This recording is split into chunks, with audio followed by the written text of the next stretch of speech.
بسم اللہ الرحمن الرحیم۔ السلام علیکم۔ میں ڈاکٹر تنویر انور خان آپ کے لیے آج اپنی 39ویں کہانی لے کے آئی ہوں، اور یہ ایک ناول ہے جو 1982 میں فاطمہ سریا بجیا کے رسالۃ العلم ڈائجسٹ میں شائع ہوا تھا، اور یہ میری چوتھی کتاب کا بھی ناول ہے۔ تو ایک بات اور آپ لوگوں سے کرنا چاہتی ہوں کہ میری چوتھی کتاب کاغذ کی کشتی وہ بارش کا پانی تھی، جس میں صرف ناول تھے، اور وہ 6 ناول تھے۔ میں نے وہ 6 کے 6 ناول جو ہیں وہ اپنے یوٹیوب چینل پہ ماشاءاللہ لوڈ کر دیے ہیں، جو کہ پسند بھی ماشاءاللہ کیے جا رہے ہیں، اچھے خاصے ویورز ہیں ان کے۔ تو میں آپ کو ان کے نام بتا دیتی ہوں ناول کے جو میں نے لوڈ کیے ہیں۔ وہ ہیں وہ کاغذ کی کشتی وہ بارش کا پانی، سرخ حویلی، کشکول، دیمک، بیماری دل۔ اب میں ابھی سناؤں گی آپ لوگوں کو تہ خواب، میں نے پچھلی دفعہ ڈالی تھی۔ تو یہ ساری میری ناول چوتھی کتاب کی تمام ناول تو یوٹیوب پہ اب آپ سن بھی سکتے ہیں اور پڑھ بھی سکتے ہیں۔ تو ایک اور بات یہ کہوں گی کہ میں اپنے ویورز کا بہت شکریہ ادا کرنا چاہتی ہوں جو میری کہانیاں سن رہے ہیں یا پڑھ رہے ہیں یوٹیوب پر، تو میری حوصلہ افزائی ہو رہی ہے۔ اگر آپ کو میری کہانیاں ناول پسند آتے ہیں تو پلیز لائک کریں، سبسکرائب کریں اور بیل کے آئیکن کو دبا دیجئے، تاکہ میں جیسے ہی کہانیاں لوڈ کروں آپ کو فوراً میں بر وقت مل جائیں۔ اب میں یہ بھی اگلی دفعہ سے میں وہ میری کتابیں ابھی کرونا کی وجہ سے رک گئیں جو شائع ہونے کو، ان میں بھی بہت اچھے اچھے ناولز ہیں، تو میں وہ ناول بھی لوڈ کر دوں گی۔ پھر اس کے بعد میں آج کل تو سب کام ٹھپ پڑے ہوئے ہیں، تو پھر جب کتابیں شائع ہوں گی تو ان میں آپ پڑھ لیجیے گا۔ اب اگلی دفعہ سے میں وہ بھی چند ناول ہیں وہ بھی لوڈ کروں گی۔ تو آئیے ہم اپنا آج کا ناول، چوتھی کتاب کا آخری ناول سنتے ہیں، بیماری دل۔ سرجیکل وارڈ نمبر 1 سے نکلتے ہوئے شافیہ نے سوچا کہ پہلے وہ جلدی سے مریض کی ہسٹری لکھ لے، اس کے بعد ہی مغرب کی نماز پڑھے گی۔ یہی سوچتے ہوئے وہ تیز تیز سیڑھیاں اتر رہی تھی کہ طلحہ بھاگتا ہوا اس کے پاس پہنچا۔ ہیلو شافی، ہیلو، وہ ہولے سے بولی۔ چلو بھئی اب تو مشکل آسان ہو گئی، طلحہ شافی کا غور سے جائزہ لیتے ہوئے بولا۔ کیسی مشکل؟ شافیہ نے حیرانی سے پوچھا۔ طلحہ ہنس پڑا۔ ارے عقل مند جینیس لڑکی، قسم لے لو جو اب کبھی ہسٹری لکھوں وہ تو اچھا ہوا کہ تم یہیں مل گئیں، ورنہ میں تو شاید سیدھا دوڑا گرلز ہاسٹل پہنچ جاتا۔ اچھا اب میرا راستہ چھوڑو، مجھے دیر ہو رہی ہے۔ واہ یہ بھی کوئی بات ہے، اتنی لمبی چوڑی تقریر کر ڈالی اور ان محترمہ پر جو ذرا بھی اثر ہوا ہو۔ ارے بندی خدا کی، ذرا یہ سرجیکل جرنل تو دے دو مجھے۔ وہ اس کا ہسٹری جرنل چھینتے ہوئے بولا۔ طلحہ کبھی خود بھی کسی مریض کو دیکھ لیا کرو، آخر میں کب تک تمہیں ہسٹری لکھ کر دیتی رہوں گی؟ جب تک زندہ ہو اس وقت تک مجھ سے تو چھٹکارا نہیں ہے، وہ ہنستے ہوئے بولا۔ اور جو میں مر گئی نا کسی دن تو خدا کی قسم سر پر ہاتھ دھر کر ہوگی کہ کاش کچھ سیکھ لیتے۔ وہ دونوں ہنستے ہوئے وارڈ سے باہر آ گئے، تب طلحہ کو اچانک جیسے پھر اس کے جملوں کی اہمیت کا احساس ہوا، اور اس نے شافیہ کا ہاتھ پکڑتے ہوئے کہا، اے جی شافیہ بیگم، نہ مرنے کون دے گا تمہیں؟ خبردار جو ایسی بات نکالی کبھی منہ سے، ورنہ یہ زبان ہے نا تمہاری، اسے میں گدی سے کھینچ لوں گا۔ شافیہ نے ہنستے ہوئے اس کا جملہ پورا کر دیا۔ ہاں تو اور کیا؟ طلحہ مجھے جانے دو اور یہ لو جرنل، مگر رات ہی کو واپس کر دینا، ایسا نہ ہو کہ صبح سرجیکل وارڈ میں مجھے ڈانٹ پڑ جائے۔ ذرا یہ تو بتاتی جاؤ کہ کتنی ہسٹریز ہیں؟ 4 مریضوں کی لکھی ہے میں نے دوپہر سے اب تک، 2 عورت 2 مرد۔ شافیہ اسے چڑھاتی ہوئی گرلز ہاسٹل کی طرف چل دی۔ طلحہ بغل میں اس کا جرنل دبائے بوائز ہاسٹل نمبر 1 کی طرف چل دیا۔ مارے گئے، آج تو اتنا اچھا سما ہے اور یہاں بیٹھ کر ہسٹری لکھنا ہے۔ وہ مہم میں بڑبڑاتا چلا گیا۔ گول آڈیٹوریم کے پاس لائٹ کے کھمبے کے نیچے سیڑھیوں پر شافیہ بیٹھی کارڈیک سرجری کی کتاب پڑھ رہی تھی کہ طلحہ اسے ڈھونڈتا ہوا وہاں پہنچ گیا۔ آپ یہاں براجمان ہیں اور میں پورا ہاسٹل چھان آیا، کیوں اب ایسی کیا افتادان پڑی ہے تمہارے اوپر؟ شافیہ نے کتاب کے ورق لکھتے ہوئے کہا۔ بھائی تمہیں ڈھونڈتا پھر رہا تھا، مبارکباد دینے کے لیے، کس بات کی؟ ارے ابھی سے اجیلا نے بتایا کہ تمہیں آل کالجز مصوری کے مقابلے میں اول انعام ملا ہے، اور اس دن ٹی وی پر جو بیت بازی کا مقابلہ تھا اس میں بھی تم ٹرافی جیت لائی تھیں۔ رہی پڑھائی تو اس میں تم ہی فرسٹ شاعرہ، مصورہ، افسانہ نگار اور کالج کی بہترین مقررہ اور طالبہ ہو۔ ایک ہی سانس میں طلبہ کے چلا گیا۔ بس یا اور کچھ بھی؟ شافیہ نے کتاب بند کر دی اور دونوں ہاتھوں سے سر پکڑ کر بیٹھ گئی۔ بس کیا؟ حیران ہوں کہ تم یہ آل راؤنڈر کیسے بن گئی؟ تم بھی تو کچھ کم نہیں ہو، جم خانہ سیکریٹری ہو، لائبریری انچارج ہو، ٹیبل ٹینس چیمپئن کالج کے تم ہو، لان ٹینس کے بہترین پلیئر تم ہو، بس اور پڑھائی میں قید ہو کہ میں صفر ہوں۔ شافیہ بے اختیار طلحہ کے اس انداز پر ہنس پڑی۔ بھئی یہ تمہارا اپنا ذاتی معاملہ ہے۔ طلحہ اس کے قریب میں ہی بیٹھ گیا۔ شافی کیا پڑھ رہی ہو؟ کچھ نہیں، بس ذرا کارڈیک سرجری کی کتاب دیکھ رہی تھی۔ اس نے بے پرواہی سے کہا، کارڈیک سرجری؟ یا اللہ، ہوش میں تو ہو، ابھی 4th ایئر میں ہو اور سوچنے لگی سرجری کے بارے میں، اور وہ بھی دل کی؟ تو کیا ہوا؟ نالج حاصل کرنے میں برائی تو نہیں ہے۔ یار چھوڑو بھی، کبھی تو دنیا کے بارے میں بھی سوچا کرو۔ کیا سوچوں دنیا کے بارے میں؟ یہی کہ دنیا کتنی حسین ہے۔ جھوٹ، بالکل جھوٹ۔ ہو سکتا ہے تمہارے لیے حسین ہو، مگر میں ایسا نہیں سمجھتی۔ شافی، خدا کے واسطے کبھی تو مستقبل کے لیے پلاننگ کرنے دیا کرو، وہ عاجزی سے بولا۔ تو میں نے تمہیں کب روکا ہے؟ تم سوچو اپنے مستقبل کے بارے میں، مگر خدا را مجھے معاف رکھو اور پڑھنے دو۔ وہ ہاتھ جوڑتے ہوئے بولی۔ واہ واہ واہ، ارے میرے مستقبل کا تمہارے مستقبل سے گہرا تعلق ہے۔ کیا بکواس ہے طلحہ؟ یہ بکواس نہیں، حقیقت ہے، وہ عاجزی سے بولا۔ شافی ایک دم کھڑی ہو گئی۔ بس طلحہ، یہ عشق کی باتیں میرے ساتھ نہ کرنا۔ میں اور تم 2 دوست ہیں اور بس، اس سے زیادہ نہ میں کچھ سوچتی ہوں نہ تم کچھ سوچو، سمجھے؟ میں جا رہی ہوں، خدا حافظ، اب ہم کلاس میں ملیں گے۔ شافی تیز قدم اٹھاتی اپنے ہاسٹل کی طرف چل دی اور طلحہ ہکا بکا کھڑا رہ گیا۔ اس کی سمجھ میں نہیں آیا کہ وہ کیا کہے، وہ تو بس یہی سوچ رہا تھا، عجیب لڑکی ہے یہ شافی، بھی 4 سال سے میرے ساتھ پڑھ رہی ہے، میرے گروپ میں ہے، گھنٹوں مجھ سے باتیں کرتی ہے، مگر آج تک اصل مقصد مجھے بیان ہی نہیں کرنے دیا، ہمیشہ بات ادھوری چھوڑ کر چلی جاتی ہے۔ صبح شافیہ جب کلینکل کلاس میں آئی تو اس کی آنکھیں سوج رہی تھیں جیسے رات بھر روتی رہی ہو۔ 15 لڑکے لڑکیاں کلاس میں موجود تھے۔ طلحہ کی ہمت نہ ہوئی کہ کچھ پوچھ لیتا۔ پروفیسر سرجن فیاض جگر کی بیماریوں پر لیکچر دے رہے تھے۔ درمیان میں وہ کسی طالب علم سے سوال بھی کر لیتے۔ انہوں نے شافیہ سے بھی کچھ پوچھا اور وہ جواب نہ دے سکی۔ سرجن فیاض نے غور سے اس کے چہرے کو دیکھ کر کہا، بیٹی کیا تمہاری طبیعت نہیں ٹھیک ہے یا جگر کی بیماریوں والا چیپٹر پڑھا ہی نہیں ہے؟ جی ہاں sir, I am very sorry sir, رات مجھے بخار تھا، میں پڑھ نہ سکی، وہ پریشانی سے بولی۔ کوئی بات نہیں، اگر تم چاہو تو آرام کر لو، جا کر میں تمہیں پھر پڑھا دوں گا۔ تھینک یو سر، مگر اب میں بالکل ٹھیک ہوں۔ پھر سرجن فیاض نے کچھ نہ پوچھا، وہ پھر ان لیکچر میں مصروف ہو گئے۔ کلینکل کے بعد ان کا گائنی لیکچر تھا، پھر 1 بجے وہ لوگ آف ہو گئے۔ طلحہ انتظار ہی کرتا رہا کہ شافی سے بات کرے، مگر وہ سیدھی چلی گئی۔ شام وہ گرلز ہاسٹل گیا تو شافی نہ ملی، وہ کہیں گئی ہوئی تھی۔ ابھی وہ یہ معلومات چوکیدار سے حاصل کر کے لوٹ ہی رہا تھا کہ گیٹ سے شافیہ جیلا کے ساتھ نظر آئی اور وہ دوڑ پڑا۔ ارے کہاں تھی تم؟ بازار گئی تھی۔ تمہاری طبیعت تو خراب تھی اور تم بازار چلی گئی؟ ہاں کل خراب تھی، آج نہیں، شافیہ نے مختصر جواب دیا اور جیلا کے ساتھ آگے بڑھ گئی۔ پھر کب ملو گی؟ طلحہ چیخا۔ آج نہیں، پھر کبھی صحیح، تھک گئی ہوں، مجھے بار بار آ کر ڈسٹرب نہ کرنا۔ وہ گرلز ہاسٹل کے گیٹ میں داخل ہو گئی۔ طلحہ واپس چلا آیا۔ طلحہ کے ذہن میں شافیہ کے بارے میں ہزاروں سوال تھے۔ عجیب لڑکی ہے، 4 سال کے ساتھ رہنے کے بعد آج تک وہ ایک بات بھی اپنے بارے میں نہیں بتا سکی اور نہ وہ معلوم کر سکا۔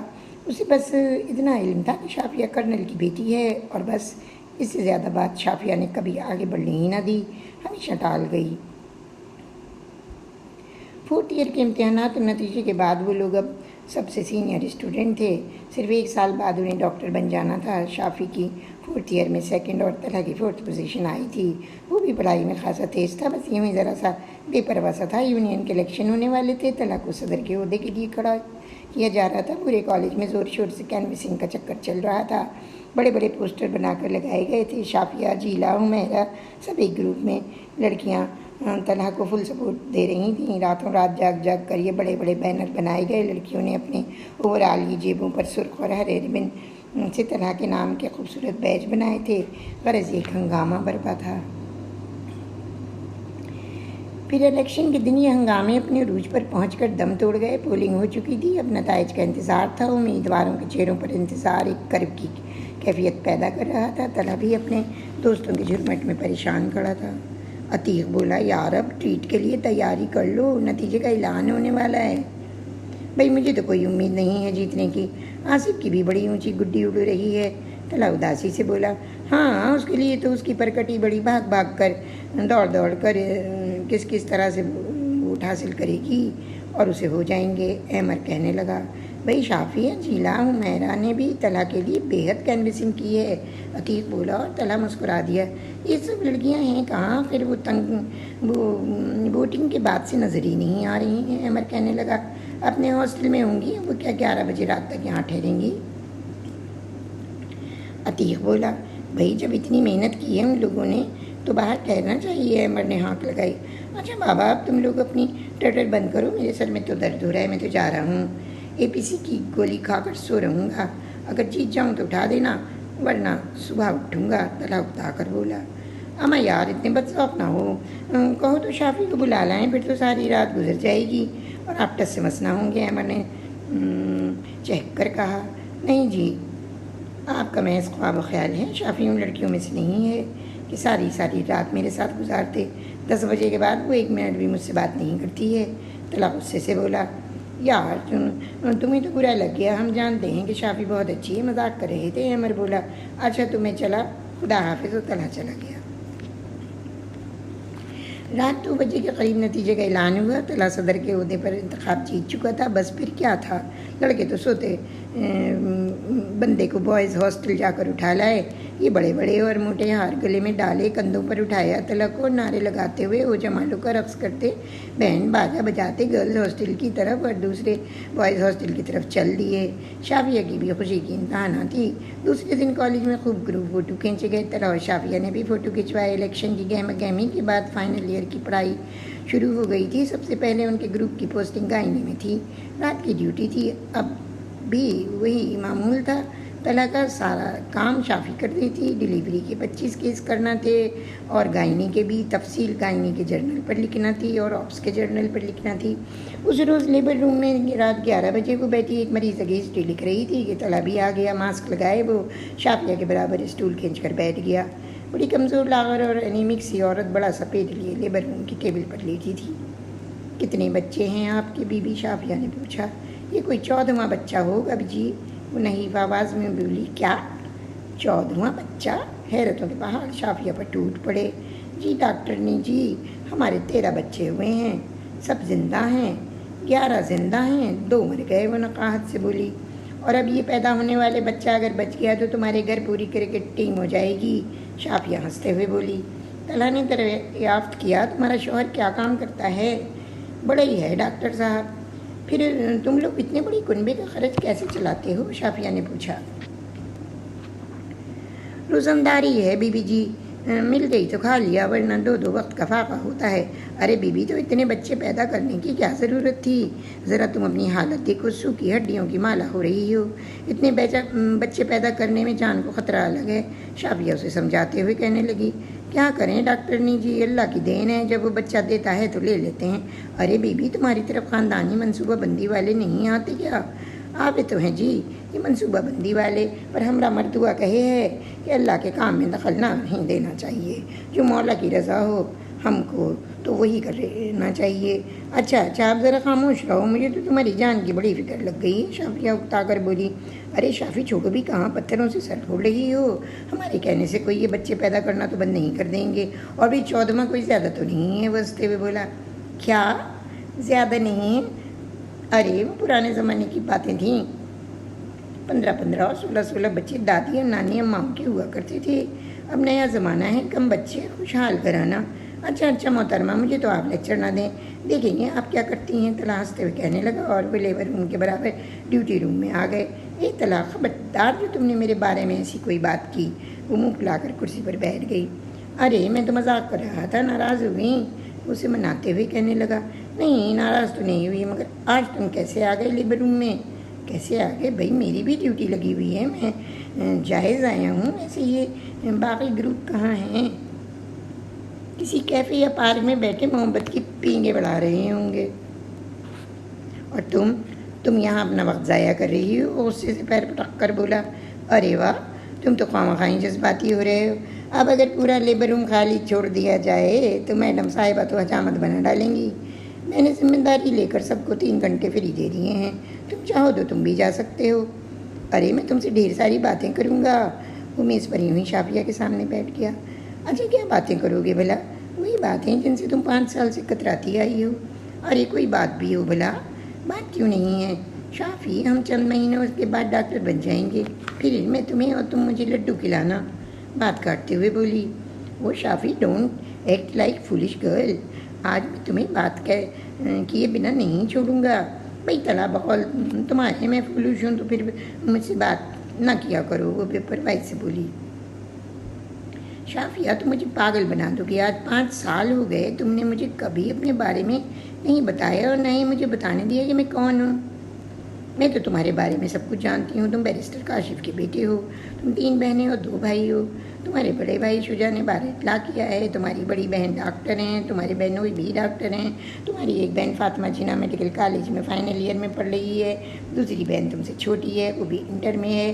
تم لوگ سندھی مسلم ہاؤسنگ سوسائٹی میں بہت بڑی کوٹھی میں رہتے ہو۔ بولو اور کیا بتانا چاہتے ہو مجھے اپنے بارے میں؟ شافیہ مسکراتے ہوئے ایک ہی سانس میں پورا شجرہ طلا کو بتا گئی، اور وہ ہکا بکا اس کی شکل دیکھتا رہ گیا۔ یہ سب باتیں تمہیں کیسے پتہ لگیں؟ اس نے حیرانی سے پوچھا۔ بھئی یہ سب باتیں تم نے لوگوں کو بتائیں اور لوگوں نے مجھے بتا دیں، بس معلوم ہو گئیں۔ ہاں، میرے بارے میں تو ساری معلومات جمع کر لیں اور اپنے بارے میں کچھ معلوم نہ ہونے دیا۔ طلا کے لہجے میں شکایت تھی۔ بھئی میں نے اپنے بارے میں کبھی کسی کو کچھ ہی نہیں بتایا، تو تمہیں کہاں سے معلوم ہوتا؟ سچ شافی، تم ہو بےحد عجیب و دقیانوسی لڑکی، یو آر اے لمٹ۔ وہ جھنجھلا کر میز پر مکہ مار کر کہنے لگا۔ اس دن شافیہ کا قہقہہ زیادہ ہی بلند تھا۔ طلحہ، تم خواہ میرے پیچھے پڑے رہتے ہو، دیکھو میں اتنی خوبصورت بھی تو نہیں ہوں۔ کیا ہے مجھ میں؟ سب کچھ ہے شافی، کیا خوبصورت لوگوں سے ہی محبت کی جاتی ہے؟ تمہاری بردبار باری، تمہارا وقار، تمہاری سادگی، یہ سب مجھے عزیز ہے۔ میں گوری چمڑی کا دل دادا نہیں ہوں۔ مگر طلحہ، تم کو حسین سے حسین لڑکی اس کالج میں مل سکتی ہے، مجھ میں تو کچھ بھی نہیں۔ وہ اداسی سے بولی اور طلحہ اس کے سامنے جھکتے ہوئے بولا، وہ کم آن شافی، اپنے بارے میں کچھ بتاؤ۔ میں تمہیں پرپوز کرنا چاہتا ہوں تاکہ رزلٹ کے فوراً بعد ہماری شادی ہو جائے، اور پھر ہم لوگ ہنی مون منانے لندن چلے جائیں گے، اور اس کے بعد ہائر اسٹڈی کریں گے، 2 سال کے بعد پاکستان واپس آ جائیں گے، اور پھر بس اتنے لمبے چوڑے منصوبے بغیر سوچے سمجھے نہیں بنائے جاتے۔ شافیہ طلحہ کی بات کاٹتے ہوئے بولی، شافی یہ منصوبے نہیں ہیں، حقیقت ہے۔ میں تم سے شادی کروں گا، فوراً اپنے گھر کا پتہ بتاؤ۔ اس کی لمبی سی چھٹیاں کھینچتے ہوئے کہنے لگا، بتا دوں گی بابا، بتا دوں گی، مگر ابھی نہیں، فائنل ایئر کے امتحانوں کے بعد۔ اچھا، تو اتنے عرصے میں انتظار کر لوں گا، تو اور کیا، انتظار ہی میں تو مزہ ہے، ورنہ جہاں جی چاہو شادی کر لو۔ شرارتی لہجے میں شافیہ بولی، اب میں تمہارے منہ پہ تماچا مار دوں گا۔ وہ ہاتھ اٹھاتے ہوئے بولا، اور شافیہ نے اس کا اٹھا ہوا ہاتھ پکڑ لیا۔ توبہ توبہ، ابھی سے یہ حال ہے تو شادی کے بعد تو تم مجھے دن اور رات مارو گے۔ اور طلحہ ہنس پڑا، سچ شافی تم بہت ایڈیٹ ہو۔ تب شافی کمرے سے اٹھتے ہوئے بولی، طلحہ وہ دیکھو، اس عورت کے چیخنے کی آوازیں آ رہی ہیں، میں لیبر روم میں جا رہی ہوں۔ میں بھی چلوں؟ شرارتاً بولا، تمہاری مرضی، مگر ہاں پھر تم ہی جاؤ، تمہارے سامنے تو میں کیس نہ کر سکوں گی۔ شافیہ یہ کہہ کر کمرے سے باہر نکل گئی، اور طلحہ وہیں بیڈ پر لیٹ گیا۔ نہ جانے شافیہ کتنی دیر تک لیبر روم میں مصروف رہی، اور طلحہ سو بھی گیا۔ سالانہ امتحان شروع ہونے والے تھے، شافیہ کچھ زیادہ ہی محنت کر رہی تھی۔ امتحان سے 1 ماہ پہلے اس کی طبیعت مزاحمل سی ہونے لگی، ذرا سی چلتی تو تھک جاتی، خود اسے اپنی صحت ایک دم گرتی ہوئی محسوس ہوتی تھی۔ ایک شام وہ جیلا کے ساتھ اسپتال کے کمپاؤنڈ میں چہل قدمی کر رہی تھی کہ طلحہ اور ہمارا وہاں آ گئے۔ کہو شافیہ، کیسی جا رہی ہے پڑھائی؟ طلحہ سے نے پوچھا۔ اس سے پہلے کہ شافیہ جواب دیتی ہے، عمر بولا، بھائی یہ پوزیشن ہولڈر لوگ نہ بھی پڑھیں تو ٹاپ کریں گے۔ نہیں عمر، بس اس دفعہ میں شاید کوئی بھی پوزیشن نہ لا سکوں، پڑھائی بالکل نہیں ہو رہی ہے۔ وہ کیوں؟ طلحہ نے حیرانی سے پوچھا۔ ارے طلحہ، تمہیں معلوم نہیں، اس کی 1 ماہ سے طبیعت خراب ہے، سارا دن کمرے میں بند لیٹی رہتی ہے۔ جیلا نے طلحہ کو بتایا۔ کیوں، کیا ہوا تمہیں؟ مجھے کیوں تم نے نہیں بتایا؟ طلحہ نے گھبرا کر پوچھا۔ کیا بتاتی بھلا، ایسے ہی بس طبیعت خراب تھی، میں تمہیں بتاتی تو تم بھی ڈسٹرب ہو جاتے، پڑھائی میں رکھنا پڑتا، ویسے اب تو میں بالکل ٹھیک ہوں۔ شافیہ نے بات ٹال دی۔ شکل سے لگتا ہے کہ تم اب بھی بیمار ہو، ویمر نے کہا۔ شافیہ بات ٹالنے کے لیے ہولے سے عجیلہ سے بولی، عجیلہ چلو آؤ چلیں، پرسوں سے امتحان شروع ہو رہے ہیں، بہت پڑھنا ہے۔ اچھا بھائی، خدا حافظ اور بیسٹ آف لک، طلحہ نے کہا۔ Best of luck to all of you, خدا حافظ، عجیلہ اور شافیہ نے جواب دیا اور چلی آئیں۔ اس ملاقات کے 1.5 ماہ بعد امتحان ختم ہو گئے، تھیوری پریکٹیکل سب کچھ ختم ہوا۔ اس روز جب آخری پریکٹیکل تھا، اس نے اتفاق طلحہ اور شافیہ کی ملاقات نہ ہو سکی۔ طلحہ پریکٹیکل دے کر سیدھا گھر چلا گیا تھا۔ شام کالج واپس آ کر شافیہ کے پاس گیا۔ اسے دیکھتے ہی چوکیدار نے بتایا، صاحب شافیہ بی بی تو 3 بجے کی فلائٹ سے چلی گئی ہیں۔ چلی گئی ہیں؟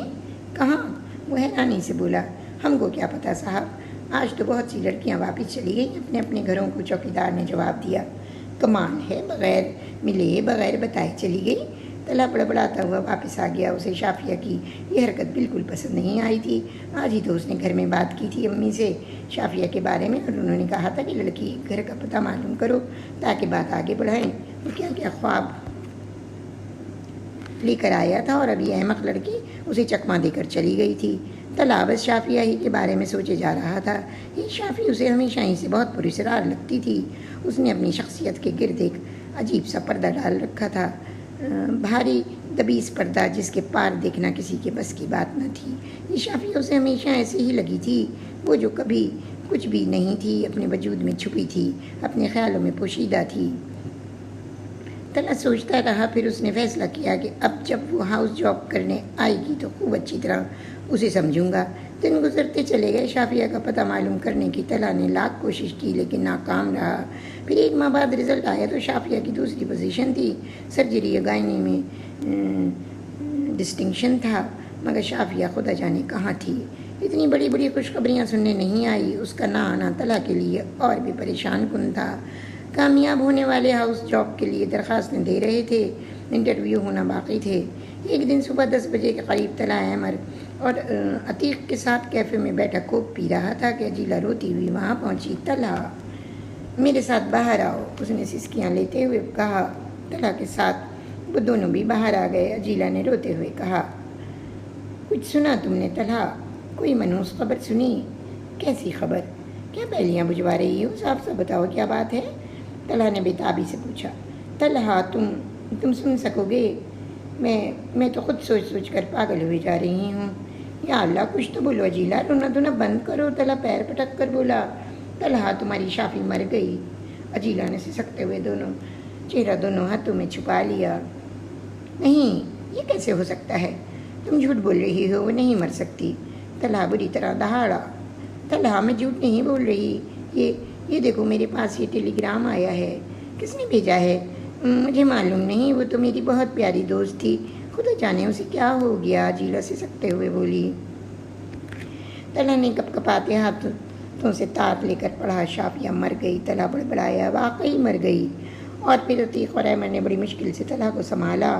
وہ اس صدمے سے نڈھال ہو گیا تھا۔ وہ ڈاکٹر تھا، مگر شافیہ کے بغیر اسے سب کچھ بہت برا لگ رہا تھا۔ اس کی تمام زندہ دلی جیسے رخصت ہو گئی تھی۔ ہر وقت اس کا ذہن بس شافیہ کے بارے میں سوچتا رہتا۔ وہ کون تھی، کہاں سے آئی تھی، کیوں آئی تھی اور کیوں چلی گئی؟ میڈیکل کالج میں 5 سال بڑی شان سے گزار کر کہاں کھو گئی؟ مگر سب کچھ لا حاصل تھا۔ موت تو یوں ہی آ جاتی ہے اور لوگ اسی طرح ہنستے کھیلتے دنیا سے اٹھ جاتے ہیں۔ طلحہ نے بہت مشکل سے صبر کا پھایا اپنے سینے پر رکھا۔ 1 سال کا ہاؤس جاب اس نے بہت بددلی سے کیا۔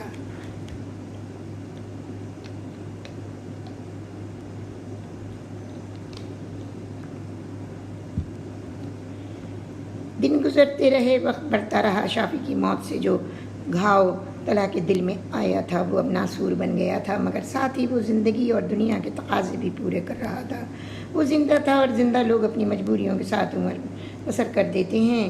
ایک دن کر کے سب لوگ کھانے کی میز کے گرد بیٹھے تھے کہ بیگم کاشف یعنی طلحہ کی امی نے بات چھیڑی۔ طلحہ بیٹے، تم ڈاکٹر بھی بن گئے ہو، ہاؤس جاب بھی مکمل کر لیا ہے، اب ہم چاہتے ہیں کہ تمہارا گھر بس جائے۔ طلحہ بدستور خاموش رہا، مگر اس کی چھوٹی بہن جو خود بھی ڈاکٹر تھی بولی، بھیا اگر نظر میں کوئی لڑکی ہو تو بتائیے نا۔ میری نظر میں کوئی لڑکی نہیں ہے، جیسا تم لوگوں کی سمجھ میں آئے ویسا کرو، مگر مجھے کسی چیز سے کوئی دلچسپی نہیں، مجھے شادی کی ضرورت نہیں ہے۔ تمہیں اس گھر میں اگر ایک عورت کی ضرورت ہے جسے تم میری کہہ سکو تو لے آؤ۔ طلحہ نے جواب دیا اور اٹھ کر اپنے کمرے میں چلا گیا۔ یہ تو اس لڑکی کے مرنے کے بعد سے دیوانہ ہو گیا ہے، بیگم کاشف نے افسردگی کے ساتھ تبصرہ کیا۔ اب چھوڑیں بھی امی، بھیا کے لیے اس لڑکی سے اچھی لڑکی ڈھونڈ لیں گے ہم۔ ڈاکٹر میمہ بولی۔ کیا کرتی ہے وہ؟ کہاں کے ہیں وہ لوگ؟ وہ میرے ساتھ فاطمہ جناح میں پڑھتی ہے، ڈاکٹر ہے امی، اور بڑی اچھی ہے، بس میں تو اسی کو بھابھی بناؤں گی، میمہ نے کہا۔ بھائی تم جانو اور تمہارا بھیا جانے، مسز کاشف نے کہا۔ ہاں امی، میں بھیا کو راضی کر لوں گی، شادی کے بعد بھیا کا دھیان بچ جائے گا، میمہ نے جواب دیا، اور وہ پھر بھی اپنے کمرے کی طرف چل دی۔ 2 ماہ کی تک و دو کے بعد آخرکار رشتہ طے ہو گیا۔ ڈاکٹر عافیہ سے طلحہ کی شادی طے ہو گئی۔ طلحہ کو واقعی شادی سے کوئی دلچسپی نہ تھی۔ بارات کو لاہور جانا تھا، مگر طلحہ نے صاف انکار کر دیا تھا۔ میں شادی کرنے لاہور نہیں جا رہا ہوں، شادی یہیں ہونا ہے تو ہو جائے۔ وہ اپنی ضد پر اڑا رہا، مجبوراً لڑکی والے کراچی آئے، شادی ہوئی، طلحہ دولہا بنا، مگر اس کے دل میں کسی قسم کی کوئی امنگ، کوئی خوشی نہ تھی۔ وہ کسی کی بیٹی بیاہ کر لایا تھا، مگر کیا تھا اس کے پاس عافیہ کو دینے کے لیے؟ دل تو شافیہ نے لوٹ لیا تھا۔ اس نے 5 سال تک شافیہ کو دل میں بسائے رکھا تھا، پھر بھی وہ راستے کی گرد کی طرح اڑ گئی۔ نہایت بددلی سے وہ دلہن کے کمرے میں داخل ہوا۔ بیلے اور سرخ گلاب کی لڑیوں کے درمیان سر نبھاڑے اس کی دلہن ڈاکٹر عافیہ سیج پر بیٹھی تھی۔ سرخ زرتار جوڑے میں ملبوس اس کے گورے گورے ہاتھ بڑے حسین لگ رہے تھے۔ طلحہ کے ہاتھ میں ایک 9 رتن کا سیٹ تھا۔ یہ سیٹ اسے اس کی امی نے دیا تھا دلہن کو دینے کے لیے، اور وہ یہ سیٹ ڈاکٹر عافیہ کو منہ دکھائی میں دینے والا تھا۔ اگر اس کی امی یہ سیٹ نہ دیتی تو وہ خالی ہاتھی اور کمرے عروسی میں چلا جاتا۔ یہ سب چونچلے دل کے ارمانوں کا اظہار ہوتے ہیں، اور اس کے دل میں تو کوئی ارمان ہی نہیں تھا۔ طلحہ پھولوں کی لڑیاں سمیٹ کر بیڈ پر بیٹھ گیا اور ہولے سے دلہن کا گھونگھٹ الٹ دیا۔ پھر جیسے جیسے اس کے ذہن کو ایک جھٹکا سا لگا، ایک ہتھوڑا سا برسا، ہزاروں کہکشائیں آتش بازی کی طرح ذہن میں چھٹ گئیں۔ منہ دکھائی کے لیے جو ہار وہ اپنے ہاتھ میں تھامے تھا وہ دلہن کی گود میں گر گیا۔ وہ ہولے سے بولا، شافیہ؟ نہیں، شافیہ تو مر چکی ہے، اس کی موت کو تو 1.5 سال ہو رہا ہے، مگر نہیں، یہ شافیہ نہیں ہے، یہ تو بہت گوری ہے۔ شافیہ کی رنگت تو سانولی تھی، مگر کس قدر شکل مل رہی ہے۔ یہ سوچتے سوچتے طلحہ ایک دم بیڈ پر سے اٹھا، فریج سے نکال کر پانی پینے لگا۔ اس کا دماغ چکرا رہا تھا، ذہن معوف سا ہو رہا تھا۔ وہ بے سود ہو کر صوفے پر ڈھیر ہو گیا اور آنکھیں بند کر لیں۔ وہ جس کی یاد کو یکسر مٹا دینا چاہ رہا تھا، اب اس کو بھلانا ناممکن تھا۔ عافیہ کو قبول کرنے کے لیے نہ اس کا دل تیار تھا نہ ذہن، اور اب تو وہ زندگی بھر شافیہ کو نہیں بھلا سکتا تھا۔ عافیہ میں جو عکس نظر آ رہا تھا وہ عکس اسے شافیہ کی یاد دلا رہا تھا۔ اسے اس وقت کئی شعر یاد آ گئے۔ یہ شعر شافیہ اکثر دہرایا کرتی تھی۔ چشم خوب بستہ ہے کل رات لہو پھر ٹپکا، ہم تو سمجھے تھے کہ اے میر آزار گیا، دل ہی تو ہے نہ سنگ و خشت، درد سے بھر نہ آئے کیوں، روئیں گے ہم 1000 بار کوئی ہمیں رلائے کیوں۔ اب کے بچھڑے ہوئے شاید کبھی خوابوں میں ملیں، جس طرح سوکھے ہوئے پھول کتابوں میں ملیں۔ ہمارے گھر کی دیواروں پہ ناصر اداسی بال کھولے سو رہی ہے۔ طلحہ کے ذہن میں شافیہ کی آواز گونجتی رہی، اس پر ایک گہری بے خودی طاری ہوتی گئی جو غنودگی میں اور پھر بے ہوشی میں بدل گئی۔ نئی نویلی دلہن ڈاکٹر عافیہ نے گھونگھٹ کی اوٹ سے اپنے دولہا کی یہ کیفیت دیکھی تو بے قرار ہو گئی۔ وہ اپنی جگہ سے اٹھی، ہولے ہولے قدم اٹھاتی صوفے کی طرف بڑھی۔ قریب جا کر اس نے طلحہ کے ماتھے پر ہاتھ رکھا۔ طلحہ بخار سے تپ رہا تھا۔ وہ ہولے سے بولی، طلحہ آئیے، میرے سہارے چل کر بیڈ پر لیٹ جائیے۔ طلحہ بخار کی غفلت میں اس کا سہارا لے کر اٹھا اور بیڈ پر آ کر لیٹ گیا۔ عافیہ کی سہاگ رات تو یوں ہی آنکھوں میں طلحہ کے ماتھے پر ٹھنڈی پانی کی پٹیاں رکھتے ہوئے گزر گئی۔ دوسرے روز طلحہ کی ذرا طبیعت سمجھی، تیسرے روز ولیمہ ہو گیا، مگر طلحہ اور عافیہ ایک دوسرے کے لیے اجنبی ہی رہے۔ بس واجبی سی بات چیت ہوئی۔ عافیہ اس صورتحال سے بے حد پریشان تھی، لیکن مجبور تھی۔ طلحہ نے اسپتال سے صرف 15 دن کی چھٹی لی تھی۔ شادی کے بعد چھٹیاں یوں ہی دعوتوں میں گزر گئیں. پھر طلحہ اسپتال جانے لگا، مگر عافیہ نے کہیں ملازمت نہیں کی. وہ گھر ہی میں رہتی تھی. اسے ملازمت کرنے کے لیے طلحہ کی اجازت کی ضرورت تھی، اور اس میں اتنی ہمت بھی نہ تھی کہ طلحہ سے اس سلسلے میں بات کرتی. شادی کو 3 ماہ ہو گئے. وہ خاموشی سے اپنے کمرے میں لیٹی کوئی کتاب پڑھ رہی تھی. طبیعت گھبرائی تو وہ اٹھ بیٹھی. یوں ہی بے مقصد وہ الماری کی طرف بڑھی. الماری میں اچانک طلحہ کی البم پر نظر پڑ گئی. عافیہ نے احتیاط سے البم اٹھائی، پلنگ پر بیٹھ کر اسے دیکھنے لگی. اس میں طلحہ کے بچپن سے لے کر زمانہ طالب علمی تک کی بہت ساری تصاویر تھیں. ان میں عافیہ نے طلحہ کے ساتھ شافیہ کی بہت سی تصاویر دیکھیں. نہ جانے کس جذبے کے تحت اس کے آنکھوں سے آنسو بہہ نکلے. ابھی وہ پوری البم دیکھنے بھی نہ پائی تھی کہ طلحہ آ گیا. البم عافیہ کے ہاتھ میں دیکھ کر اس کا پارا ایک دم چڑھ گیا. نہایت درشتگی سے بولا. اس نے البم چھین لی. جرأت کیسے ہوئی تمہیں میری الماری کھولنے کی؟ جی میں. عافیہ اس اچانک حملے سے گھبرا گئی. ٹو میں رہتی ہو میری؟ تلاشی لیتی ہو میرے سامان کی میرے پیچھے؟ وہ بری طرح چیخ رہا تھا. اس کے چیخنے کی آواز سن کر امیمہ ایک دم کمرے میں گھس آئی. ارے کیا ہوا بھیا، اس بری طرح بھابھی پر کیوں چیخ رہے ہیں؟ میں نے دیکھا عافیہ کی آنکھوں سے آنسو بہ رہے تھے اور پورے وجود سے لرز رہی تھی. امی ان سے کہہ دو کہ میرے اپنے کام سے کام رکھا کریں، میرے کام میں دخل نہ دیا کریں. ابھی نہیں یہ البم نکالنے کی کیا ضرورت تھی؟ بولو جواب دو. ارے تو البم دیکھنے سے کون سی قیامت آ گئی ہے؟ حد کر دیا آپ نے بھیا. میں نے روتی ہوئی عافیہ کو سینے سے لگا لیا. امی میں نے کہہ دیا ہے کہ اگر انہیں کسی چیز کی تکلیف ہے تو مجھے بتائیں، میں ان کے لیے ہر آسائش مہیا کر دوں گا. مگر دخل در معقولات مجھے پسند نہیں ہے. وہ چیختا ہوا اور پیر پٹکتا ہوا کمرے سے باہر چلا گیا. اور امی نے سسکتی ہوئی عافیہ سے کہا، آفی تو بھیا کے دکھ کو جانتی ہے نا؟ میں بھی جانتی ہوں، معاف کر دے انہیں. امی طلحہ مجھ سے پیار نہیں کرتے، وہ صرف شافیہ کے تھے. نہیں پکلی ایسا نہیں ہے، وہ تجھے پیار کریں گے تو ان کو سب کچھ بتا دے. نہیں کیسے بتاؤں، مجھے میں ہمت ہی نہیں ہے. اسے سکتے ہوئے کہنے لگی. تب امی اس کا چہرہ دونوں ہاتھوں میں لے کر بولی، آفی تو میری عزیز ترین دوست ہے. یہ کبھی نہیں ہو سکتا کہ تو ناخوش رہے. بھیا تو اسے پیار کرنے پر مجبور ہو جائیں گے. اور امی نے اس کی پیشانی چوم لی. پھر وہ چلی گئی اور عافیہ بڑی دیر تک سے سکتی رہی. 2 سال گزر گئے. وہ دن چھٹی کا تھا. عافیہ امید سے تھی یہی کوئی تیسرا مہینہ ہوگا. طلحہ کا بھی اسپتال سے آف تھا. وہ دونوں اوپر اپنے بیڈ میں تھے.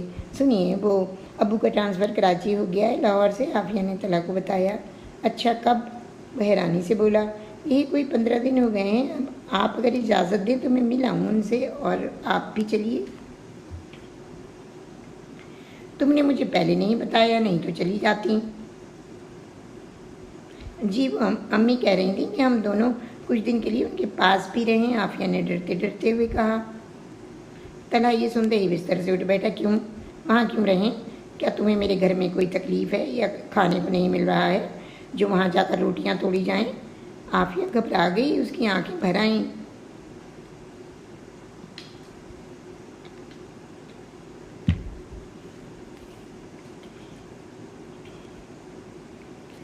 طلحہ میری شادی کو 2 سال ہو گئے ہیں. میں ایک دن کے لیے بھی اپنی ابو کے پاس نہیں گئی.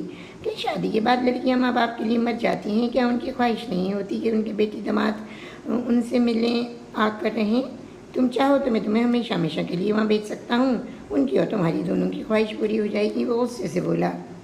نہیں طلحہ خدا کے لیے چپ ہو جائیے. آگے کچھ نہ کہیے گا. اب میں وہاں جانے کا نام بھی نہیں لوں گی کبھی. آپ کی جیسی خوشی ویسی ہی میری. عافیہ منہ پر دوپٹہ رکھ کر بری طرح سے سک پڑی اور طلحہ پیر پٹکتا ہوا چلا گیا. دم دم سے لیے اترتا وہ سیدھا امیمہ کے کمرے میں پہنچا اور چیخا، امی او امی کی بچی. غسل خانے سے امیمہ نکلی. وہ اپنے دوپٹے دھو رہی تھی. ہاتھوں میں صابن کے جھاگ تھے. کیا ہوا بھیا؟ ہونا کیا ہے؟ وہ تمہاری لاڈلی بھابھی صاحبہ رو رہی ہیں. انہیں چپ کراؤ جا کر. بڑا اچھا انتخاب کیا ہے تم نے. داد دیتا ہوں تمہارے انتخاب کی. ذرا سی بات کہہ دو تو رونے لگتی ہے.